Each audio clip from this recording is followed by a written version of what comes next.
Good evening વિદ્યાર્થી મિત્રો. આજે શનિવાર છે પણ તમારી કાલની વિડીયો આજે બનાવી દઉં છું શાંતિ, જેથી કાલે અપલોડ કરીશું 1 by 1. જે તમને જરૂરત કંઈ ને કંઈ નવું મળી રહે વિદ્યાર્થી મિત્રો. બહુ મહેનત કરું છું એટલે લાઈક પણ કરો અને શેર પણ કરો વિદ્યાર્થી મિત્રો. CC 506 આ સાધારણ મનોરંજન અને એનો ભાગ નંબર જે છે દીકરાઓ એ 5 છે. 4 સુધી ના જોયા એ પ્લેલિસ્ટમાં જઈને જોઈ લે. છેલ્લો મુદ્દો છે દીકરાઓ આજે તમારો, માનસિક સ્વાસ્થ્યની ટીમ.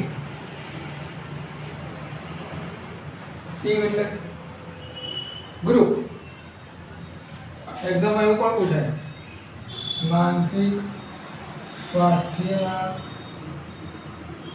ક્ષેત્રે કાર્ય કરતા નિષ્ણાતો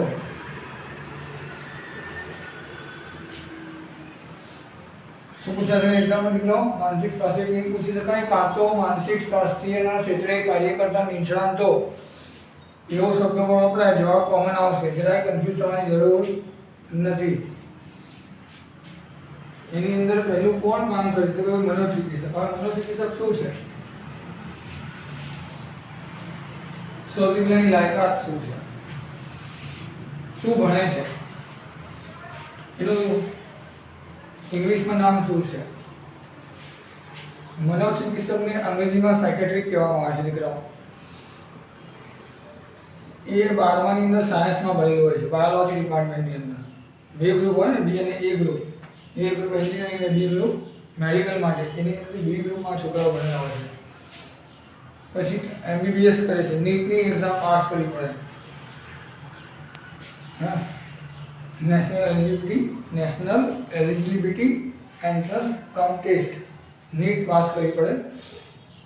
કાં તો JIPMER, Jawaharlal Nehru institute of medical સાયન્સની એક્ઝામ પાસ કરવી પડે. કાં તો AIIMS, all India institute of medical science, એની એક્ઝામ પાસ કરવી પડે. દુનિયા ભારતની સૌથી નંબર 1 ઇન્સ્ટિટ્યૂટ કઈ એન્ટ્રન્સ એક્ઝામની દ્રષ્ટિએ? તો એ છે JIPMER, Jawaharlal Nehru institute of medical science and council. અને બીજું છે એમ્સ, અને ત્રીજાની અંદર નીટ છે. સૌથી અઘરી જીમ્પર, એના પછી એમ્સ અને પછી નીટ. એમાંથી આ વ્યક્તિ કોઈ પણ 3માંથી કોઈ પરીક્ષા પાસ કરીને MBBS ની ડિગ્રી લે છે.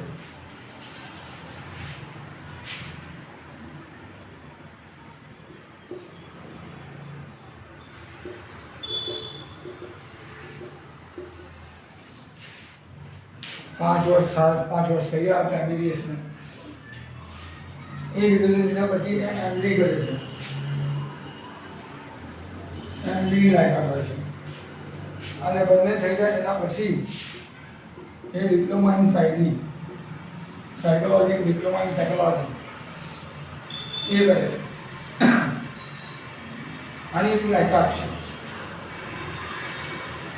આ લાયકાત લીધા પછી એ પોતાનું દવાખાનું ખોલી શકે, ક્લિનિક ખોલી શકે, હોસ્પિટલમાં કામ કરી શકે, મેન્ટલ હેલ્થ સેન્ટર્સની અંદર કામ કરી શકે. પણ ઓલમોસ્ટ આ લોકો પોતાનું ક્લિનિક કરે છે, અથવા મેન્ટલ હોસ્પિટલ્સની અંદર વર્ક કરે છે. આની અંદર એ શું કામ કરે છે? મેં તમને કીધું હતું કે આ જે લોકો છે મનોચિકિત્સક, એ સાયકોસિસ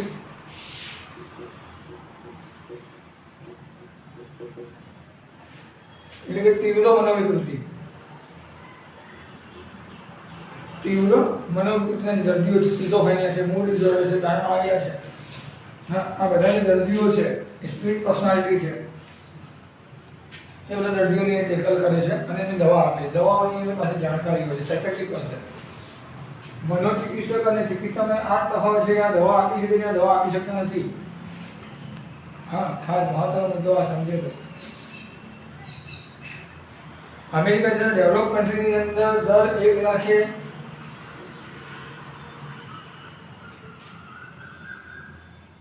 10.5% એટલે કે 10,500 ડૉક્ટર છે.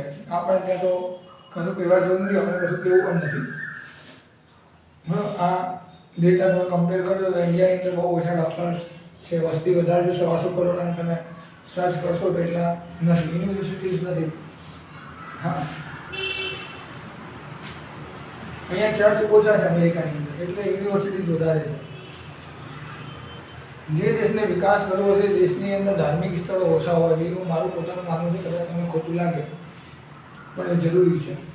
મંદિર ને મસ્જિદ કરતાં અત્યારે લોકોને સ્કૂલ્સ અને હોસ્પિટલ્સની વધારે જરૂર છે દોસ્તો.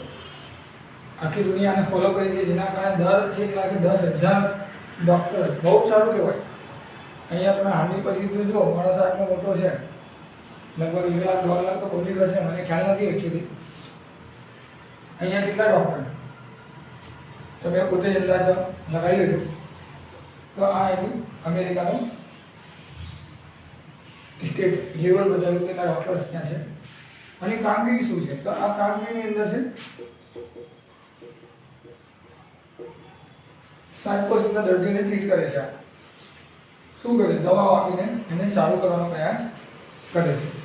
અને આપણે મનોચિકિત્સક કહીએ છીએ. અમદાવાદની અંદર, ગુજરાતની અંદર મુરગેશ વૈષ્ણવ અને આન્સર બજેજ, આ બે બહુ જ સારા સાયકેટ્રિક છે. સારા કેસીસના સોર્ટ આઉટ કરે છે. બરાબર. ચિકિત્સા મનોવૈજ્ઞાનિક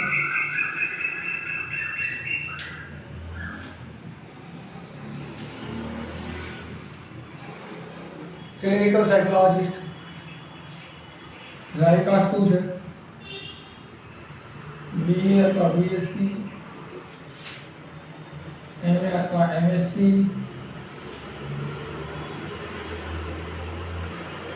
MPhil અને PhD લાયકાત હોય છે.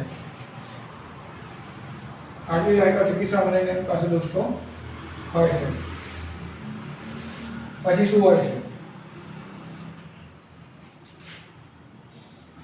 हाँ, क्या काम करे છે? સ્થળ કયા? માનસિક સ્વાસ્થ્ય હોસ્પિટલ, મેન્ટલ હેલ્થ સેન્ટર, માનસિક સ્વાસ્થ્ય કેન્દ્ર, હોસ્પિટલ્સ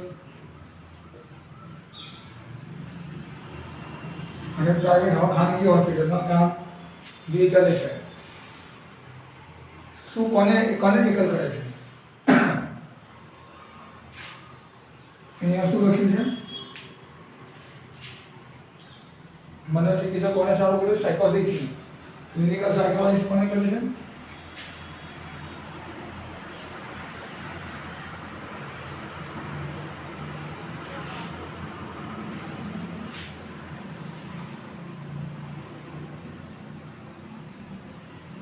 સાયકોન્યુરોસિસની વિનાશ કરી. સાયકોન્યુરોસિસ એટલે સૌમ્ય મનોવિકૃતિ, સૌમ્ય રોગો, હળવા પ્રકારના રોગો, જેની અંદર ચિંતા, ડિપ્રેશન, સ્ટ્રેસ, ફ્રસ્ટ્રેશન, અનિવાર્ય મનોદબાણ, અનિવાર્ય ક્રિયા દબાણ, આ બધા રોગો જે છે એને આ ટેકલ કરે છે. વિદ્યાર્થી મિત્રો,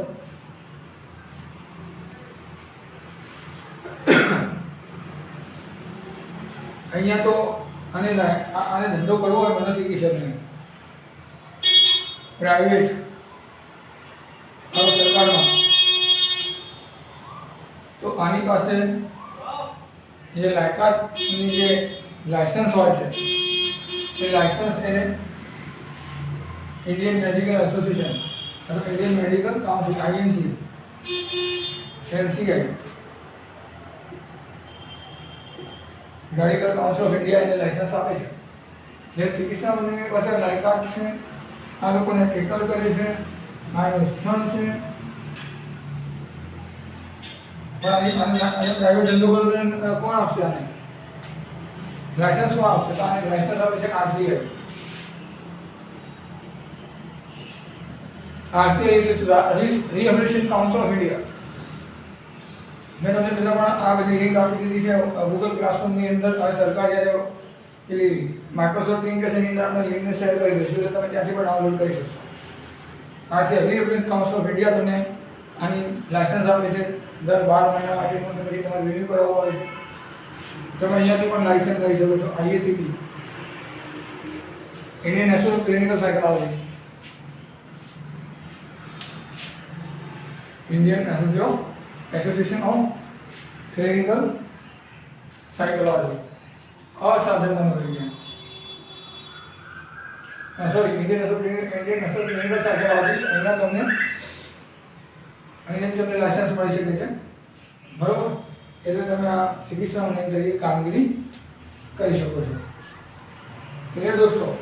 લાયકાત જોઈ, કોને ટેકલ કરે છે, ક્યાં જગ્યાએ કામ કરે છે, લાયસન્સ ક્યાંથી લેવું, આ બધી બેઝિક ઇન્ફોર્મેશન તમે એક્ઝામમાં લખીને કામ કરી શકો છો. કેમ કે વધુ એકને નહીં કહું કે મનોવિજ્ઞાન આ બધા આ વિજ્ઞાન જે છે અને સાયકોલોજીસ્ટના પ્રકાર તરીકે લઈ શકાય, પણ એની ભૂમિકા અલગ છે એટલે આપણે બધાને અલગ અલગ સમજીએ, નહીં કે બધું ભેગું થઈ જશે, પોઈન્ટ વાળા જ જશે.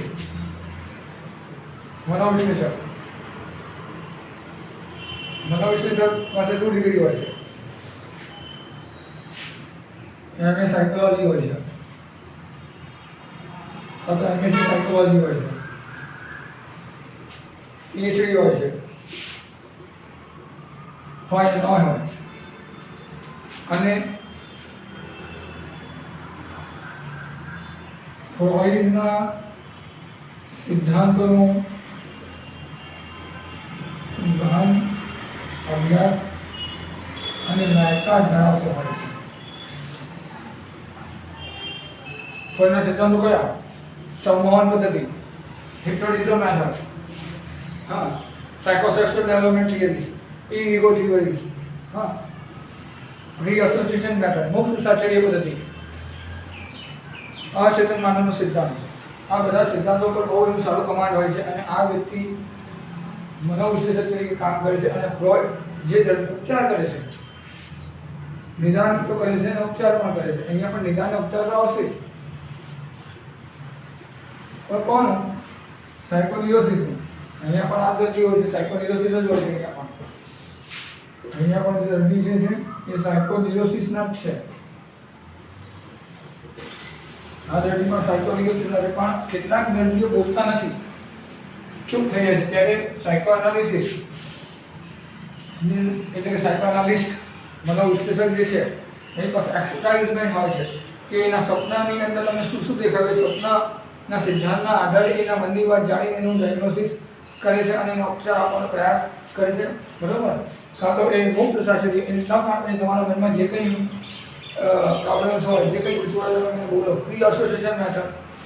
તો આવી રીતે અલગ અલગ સિદ્ધાંત છે. એ મુક્ત સાચર્ય હોય, એ અચેતન માનસનો સિદ્ધાંત હોય, એ સંમોહનનો સિદ્ધાંત હોય. આ બધા સિદ્ધાંતો પર નિષ્ણાત હોય છે અને નિદાન ઉપચાર કરવાનું કામ કરે છે. અત્યારે ધીરે ધીરે કઈ પ્રશ્નો હોય તો પૂછી લો.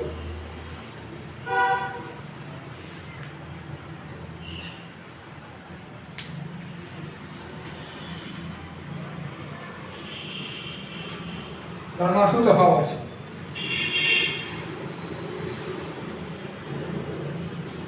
આ બે જે છે, બીજો અને ત્રીજો, આ બે સાયકોન્યુરોસિસ હળવા પ્રકારના રોગોની પ્રોબ્લેમને સોર્ટ આઉટ કરે છે વિદ્યાર્થી મિત્રો.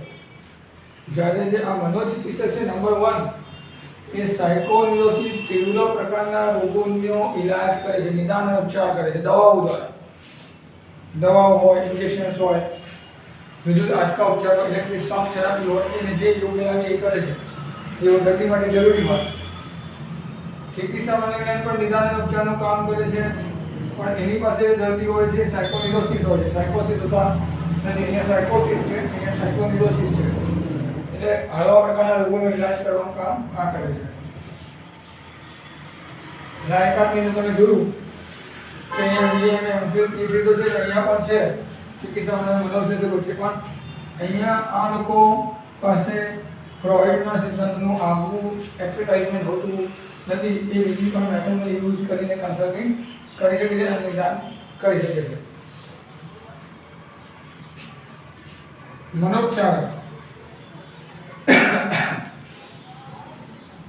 સાયકોથેરાપિસ્ટ, આની પાસે પણ બીએ એમએ પીએચડીની ડિગ્રી હોય છે.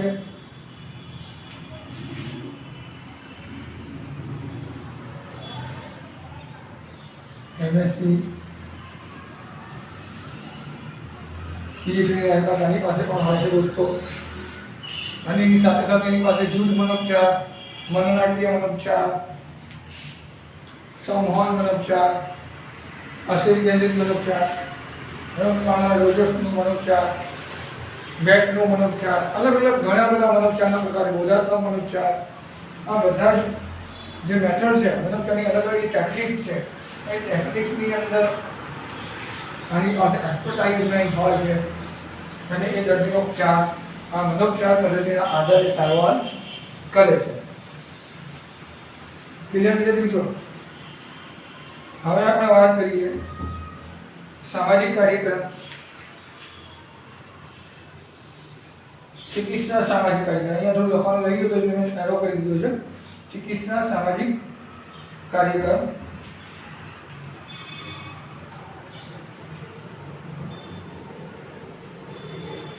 તમે તો એવું સમજો સામાજિક કાર્યક્રમ એટલે જે વોટ માંગવા છે આપણે સોશિયલ વર્કર આપણે કોઈને પૂછી કે કોણ છે કોઈ સામાજિક કાર્યકર્તા છે. કોરોનાની અંદર જે લોકોને ઘરે દવાઓ પહોંચે છે આપણે સામાજિક કાર્યકર્તા કહી દીધું.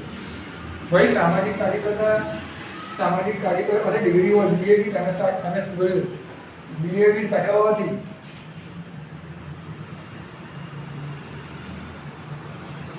અને એમએડબલ્યુ એટલે માસ્ટર ઓફ સોશિયલ વેલફેર આની ડિગ્રી હોય છે એની પાસે. અને એ જે દર્દી જે છે કોઈ પણ વ્યક્તિ અચાનક દર્દી નથી થઈ જતો, એની લોંગ પ્રોસેસ હોય છે. બાળપણથી શરૂ થાય, આઘાતું લાગે, ટેન્શન વધતું જાય, સોસાયટી સપોર્ટ ના કરે, પેરેન્ટ સપોર્ટ ના કરે, કાં તો ઘણી એવી સિચ્યુએશનો પ્રેમમાં નિષ્ફળતા હોય, ઘણા બધા કારણો છે. સાયકોલોજીકલ પ્રોબ્લેમ હોય, ન્યુરોલોજીકલ પ્રોબ્લેમ હોય, ઘણા બધા રીઝન છે. હેરિડિટરી પ્રોબ્લેમ હોય, કલ્ચરલ પ્રોબ્લેમ્સ હોય, આ ગમે તે કારણ હોય, પણ એના વિશે સંપૂર્ણ માહિતી પ્રાપ્ત કરવા માટે જેથી મનોવૈજ્ઞાનિકોને, ક્લિનિકલ સાયકોલોજીસ્ટ, સાયકોથેરાપિસ્ટ, મનોવિશ્લેષકોને યોગ્ય મદદરૂપ મળી શકે એના વિશે ટોટલ માહિતી મળે જેથી આ લોકો નિદાન બરોબર થાય. આપણે કાલની વિડીયોમાં કીધું કે ડાયગ્નોસિસ બહુ ઇમ્પોર્ટન્ટ છે. એકવાર નિદાન થાય સારી રીતે તો જ મનોપચાર થાય. નિદાન થઈ ગયું એટલે સમજીવાનું 70% કામ થઈ ગયું વિદ્યાર્થી મિત્રો. એટલે મનોપચાર બહુ મહત્વનો મુદ્દો છે. તો આ નિદાન કરવા માટે જે કંઈ ડિટેલ જોઈતી હોય છે એમને પડોશીનો ડેટા, હાઈસ્કૂલ્સનો, કોલેજનો, વિદ્યાર્થી મિત્રોનો, આજુબાજુના પડોશીનો બધું ડેટા આ ચિકિત્સા સામાજિક કાર્યકરની પાસેથી ભેગો કરે છે. બધા લોકો ભેગો કરે છે દર્દી વિશેનો અને આના આધારે આ બંને લોકો આને યુઝ કરીને એના વિશે અસમ્પશન કરી શકે છે અને યોગ્ય ઉપચારનો ઉપયોગ કરી શકે છે. બરાબર દોસ્તો? અને મનોચિકિત્સકીય નર્સ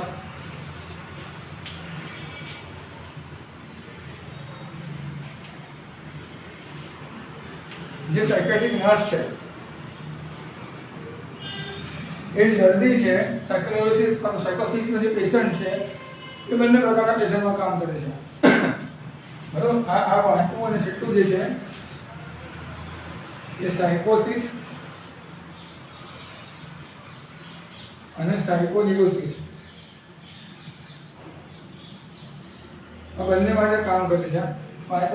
સામાજિક ચિકિત્સા સામાજિક કાર્યકર અને મનોચિકિત્સકીય નર્સ બંને પ્રકારના દર્દીઓ સાથે, એના રિલેટિવ સાથે, એના પડોશી સાથે બધું ડેટા લેવું, એની દેખભાળ રાખવી, આ બધું કામ કરે છે. મનોચિકિત્સક નર્સ જે છે આ દર્દીની પ્રાથમિક સંભાળ, એને દવા થેરાપી, કેટલી શું જરૂર છે, એના બિહેવિયરમાં કેટલા ચેન્જીસ આવી રહ્યા છે, કોઈ બહુ વધારે બધું ક્રોનિક તો નથી થઈ રહ્યું, એના બિહેવિયરની અંદર વધારે બધા ઇમોશનલ ઇમ્બેલેન્સ તો નથી થઈ રહ્યા, ક્લિનિકલ સાયકોલોજીસ્ટ જાણ કરવી જેથી લોકો એને ટેકલ કરી શકે. તો આ બધું કામ જે છે પ્રાથમિક સમાજનું બધું કામ મનોચિકિત્સકીય નર્સ કરે છે દોસ્તો.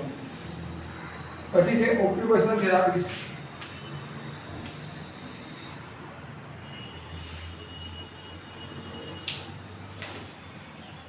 ઓક્યુપેશનલ થેરાપિસ્ટ એ દર્દી જે છે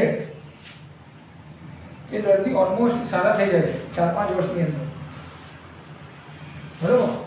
પણ શરત એ છે કે એને યોગ્ય ટ્રીટમેન્ટ મળે અને સાથે સાથે એને સપોર્ટ મળે સોસાયટીનો, ફેમિલીનો. પણ ઘરમાંથી તમે આ આવ્યો ગાંડો, હવે ગાડીમાં તમારે હમણાં એવું મિત્ર કે ભાઈ કે બેન નાના બોલી દે, ફરીથી ડિપ્રેશન આવી જાય અને પાછા એના પ્રોબ્લેમ થવાના શક્યતા વધી જાય છે. એટલે ઘરમાં આ શબ્દો ક્યારે મોઢામાંથી નીકળવા નથી. એના માટે જે ભાર એના ફેમિલી મેમ્બરને આપણને સાયકોલોજિસ્ટ કરે છે, પેરેન્ટ્સ સાથે કાઉન્સિલિંગ આ બધી વસ્તુઓને સમજાવે છે. પણ આ જે ઓક્યુપેશનલ થેરાપી છે, દર્દીને એની પાસે આજુબાજુ જેટલા સ્ત્રોત છે, એની આજુબાજુ જેટલી વસ્તુ છે, એ વસ્તુઓમાંથી એ પોતે પોતાનું અર્થોપાર્જન કઈ રીતે કરી શકે, કઈ રીતે મેનેજ કરી શકે, બરાબર, એને કઈ રીતે પોતાનો બિઝનેસ સ્ટાર્ટ કરીને પોતાની આજીવિકા રડી શકે, બેલેન્સ કરી શકે, જેથી ઇકોનોમિકલ ક્રાઇસિસને કંટ્રોલ થઈ શકે. આ બધું કામ પણ ઓક્યુપેશનલ થેરાપિસ્ટ કરે છે, બરાબર.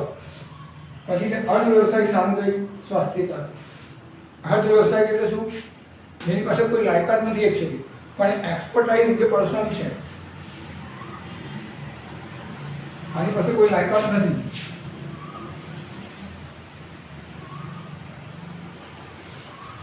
લાયકાત એટલે શૈક્ષણિક એજ્યુકેશનલ ક્વોલિફિકેશન,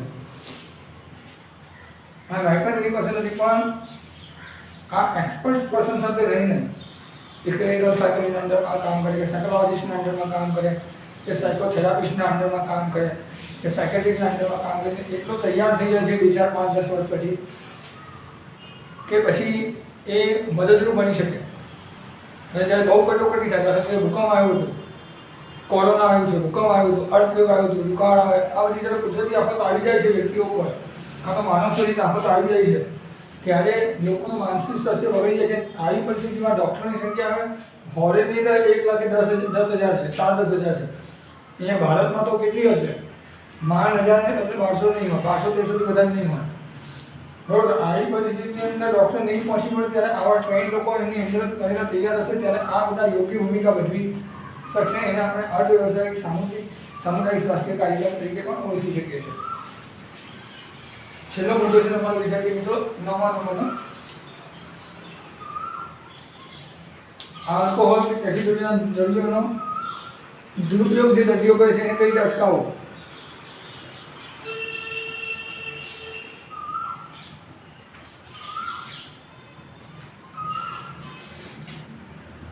શું કરે છે? આલ્કોહોલ જે છે, કેટલાક દર્દીઓ ડ્રગ બહુ લેતા હોય, હા, ડ્રગ લેતા હોય, કેફી દ્રવ્યોને યુઝ કરતા હોય, અને ઇફેક્ટ એના ફિઝિયોલોજી સાયકોલોજી પર પડે છે, એની કુટુંબની સોસાયટી, કુટુંબની શારીરિક પરિસ્થિતિ અને માનસિક પરિસ્થિતિ પર પડે છે. આવા લોકોને હારા કરવાનું કામ પણ સલાહકાર કરે છે, એ પણ એક ટીમનો મેમ્બર છે. તમને ખ્યાલ હોય તો કોરેક્સ નામની દવા આવતી હતી,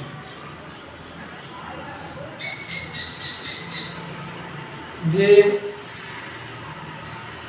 દર્દીઓ હોય, ઉધરસ થયેલી હોય, તો આવા લોકો પેલી કોરેક્સ પીએ તો સારું થઈ જાય. 2 કે 3 ચમચ 3 દિવસ સુધી પીવાય, 1 ચમચ, વ્યક્તિ અપ ટુ ડેટ થઈ જાય, જળ મોંમાંથી ગાયબ થઈ જાય. એટલી સારી દવા કાઢે છે. હું જ્યારે 2004ની વાત કરું છું, મારી મમ્મી માટે હું લાવતો હતો, પણ લોકોને જ્યારે ખબર પડી કે આની અંદર 80% 70% આલ્કોહોલનું પ્રમાણ છે, એને પીવાનું શરૂ કર્યું લોકોએ. અને એક એટલી બધી પીધી, એક વ્યક્તિને મેં અભ્યાસ કર્યો ત્યારે એ દરરોજ 1-2 ગટકડાઈ જતો હતો, જેના કારણે આખું એનું શરીર મગરમચ્છની ચામડી જેવું થઈ ગયું હતું, એની સાઈડ ઇફેક્ટ્સના કારણે. પછી સરકારે એના પર પ્રતિબંધ નાખ્યો, વિધાઉટ પ્રિસ્ક્રિપ્શન આપતી નથી કોરેક્સને. કેટલાક કેરોસીન સૂકે છે, કેટલાક કલરના જે ડબ્બાઓ હોય એ સૂંઘે છે, હા, ડ્રગ લે છે, સ્મોકિંગ કરે છે, ચરસ ગાંજાનો યુઝ કરે છે. આવા વ્યક્તિઓને સલાહકાર દ્વારા બેલેન્સ કરવાનું કામ કરવામાં આવે છે, કાઉન્સેલિંગ કરવામાં આવે છે, એડવાઇસ આપવામાં આવે છે, જેથી એ લોકો પોતાનું રિહેબિલિટેશન પુનઃસ્થાપિત પોતાની જાતને કરી શકે અને સમાજને અને પોતાના ઘરને મદદરૂપ કરી શકે, એવી પરિસ્થિતિનું કાર્ય આ સલાહકાર કરે છે. વિદ્યાર્થી મિત્રો, હવે આની અંદર તમે લાસ્ટમાં કીધું કે આની અંદર બહુ સારું કામ અમદાવાદની અંદર એક પ્રેરણા નામની સંસ્થા છે, હા, એ કામ કરે છે. ડૉક્ટર નટુભાઈ રાહુલ કરીને એના ડાયરેક્ટર છે, અને ડૉક્ટર સરદાર રોય એ આ કોઓર્ડિનેટર છે, અને ત્યાં એ બહુ સરસ કામ કરે છે. આવા દર્દીઓને ટ્રીટમેન્ટ આપે છે, દરેક કાઉન્સેલિંગ કરવામાં આવે છે, જ્યાં જરૂર હોય ત્યાં સાયકાટ્રિસ્ટને પણ બોલાવવામાં આવે છે, જ્યાં જરૂર હોય ત્યાં ક્લિનિકલ સાયકોલોજી સાથે પણ ડીલ કરવામાં આવે છે, જ્યાં જરૂર હોય ત્યાં સાયકોથેરાપિસ્ટને બોલાવવામાં આવે છે, ત્યાં મનોચિકિત્સક નર્સ પણ કામ કરે છે. એટલે કહેવાનું એ સંસ્થાની અંદર આટલા બધા લોકો ત્યાં એક વ્યક્તિને હારા કરવા માટે આવા 10 કે 15 પેશન્ટ હોય એ રૂમની અંદર તો આ આખી ટીમ હોય ને આખી ટીમ જ્યાં જ્યાં એને જરૂર પડતી હોય ત્યાં ત્યાં પોતાની ભૂમિકા ભજવતી હોય. કહેવાનું મિનિંગ છે એક દર્દીને સારું કરવા માટે આટલા બધા વ્યક્તિની જરૂર પડે છે દોસ્તો, અને એના આધારે વ્યક્તિનું રિહેબિલિટેશન કરી શકાય છે અને વ્યક્તિ ફરીથી એક પોતાનું માનસિક સ્વાસ્થ્ય મેનેજ કરી શકે છે. અત્યારે હાલની સિચ્યુએશનને માનસિક સ્વાસ્થ્ય ટકાવવું એ ઘણું અઘરું કામ છે.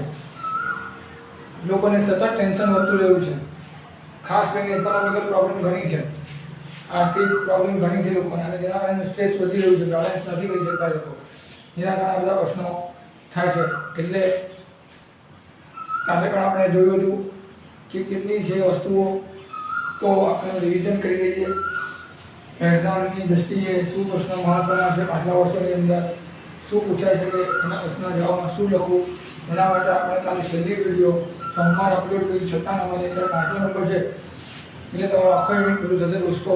એટલે 506 પૂરું થઈ ગયું, 507 પૂરું થયું, સોમવારે 507 પૂરું થઈ જશે, બરાબર. 506 પૂરું થઈ જશે અને પછી એ 509 રહેશે દોસ્તો. એની અંદર આપણે 2 ભાગ કર્યા છે, એની અંદર 4-5 ભાગ થશે.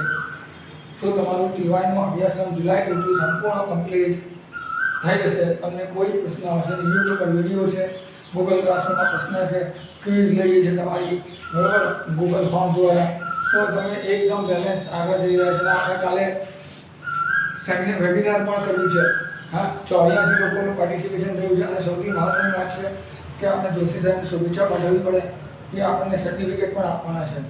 હા, એમને ખાલી મેં કીધું છે કે સર સર્ટિફિકેટ આપી તો નાના સરસ આપી જ દેવાના છે કે સર્ટિફિકેટ પર તમને ફ્યુચરમાં ઘણા કામ આવશે. કે વેબિનાર્સના પણ મહારાષ્ટ્ર વાંચી વસ્તુ જ્યારે તમે ફોર્મ ભરશો, યુપીઆઈ ફોર્મ ભરશો તો બહુ જ ઇમ્પોર્ટન્ટ આવતી વસ્તુઓ છે, અને એની અંદર જોશી સર તમને હેલ્પફુલ થવાના છે, બરાબર. કાલે સેમિનારની અંદર તમે બધા વેબિનારની અંદર વેબિનાર કહેવાય છે, એની આપણે પ્રત્યક્ષ રીતે મળી તો એને કહીએ, પણ વેબિનાર એટલે આપણે ક્રાઉડ મિટિંગ કરીએ, બરાબર. ઇલેક્ટ્રોનિક ડિવાઇસના આધારે એને આપણે વેબિનાર કહીએ છીએ. આ વેબિનારની અંદર 84 લોકોએ પાર્ટિસિપેટ કર્યું છે. કાલે 84 હાજર થાય એટલું વધારે બહુ સારું રહેશે. જ્યોતિ સાહેબ આપણને શરૂઆતમાં સંબોધશે, એના પછી 8-7 મિનિટ 5-7 મિનિટ એ પોતાનું વક્તવ્ય આપશે. એના પછી આખો લેક્ચર તમારો લઈશ, બરાબર, એમના આશીર્વાદથી, જેથી આપણે વધુ આગળ વધી શકીએ. એટલે અહીંયા સુધી આપણે થોડું રિવાઇઝ કરી લઈએ કે માનસિક સ્વાસ્થ્યના ક્ષેત્રમાં નિષ્ણાતો હોય કે માનસિક સ્વાસ્થ્યની ટીમ હોય, જેની સૌથી મુદ્દો મહત્વનો છે કોણ કોણ કામ કરે છે. તો તમને લર્ન બાય હાર્ટ હોવું છે, મેમરી મગજ હોવું છે, મેમરીમાં રહેવું છે કે કોણ કરે છે. ચિકિત્સા મનોવૈજ્ઞાનિક, ક્લિનિકલ સાયન્સ, સુડીની છે, BA, MA, MPhil, PhD છે, ક્યાં કામ કરે છે, હોસ્પિટલ્સની અંદર, સેન્ટર્સની અંદર, હેલ્થ સેન્ટર્સની અંદર કામ કરે છે, બરાબર. કયા પેશન્ટને કમ્પ્લીટ કરે છે, કે સાયકલ રિલેશન્સને કમ્પ્લીટ કરે છે, એટલે કેવા પ્રકારના લોકોને સારું કરે છે. બીજું સાયકેટ્રિક MBBS અને MD હોય છે અને સાયકોસિસ પેશન્ટને ટેકલ કરે છે. બીજું કોણ છે તો કે આપણે મનોવિશ્લેષક છે, સાયકોએનાલિસ્ટ છે, જેની પાસે ફ્રોઇડના થિયરીઝનું બહુ એક્સપર્ટાઇઝમેન્ટ છે, બહુ નિષ્ણાત છે એ બધા સિદ્ધાંતોની અંદર. મનોપચારક છે, જેની પાસે જુદી જુદી મનોપચાર પદ્ધતિઓ જે છે, વર્તનાત્મક, બોધાત્મક મનોપચાર હોય કે વચનાત્મક મનોપચાર, બિહેવિયરલ થેરાપી હોય, કોગ્નિટિવ થેરાપી હોય, એ અલગ અલગ થેરાપીની અંદર એની કમાન્ડ છે. ચિકિત્સકીય નર્સ હોય, અર્ધવ્યવસાયિક કર્મચારી હોય, સલાહકાર, આ બધા ભેગા મળીને દર્દીને સારો કરવાનો પ્રયાસ કરે છે વિદ્યાર્થીઓ. આને જુઓ, 2 મિનિટ સ્ક્રીનશોટ ખેંચવો તો ખેંચી લો, કોઈ પ્રશ્ન હોય તો કોમેન્ટ કરી દો, પછી આગળ જોઈ રિવાઇઝ કરીને આપણે કમ્પ્લીટ કરીશું.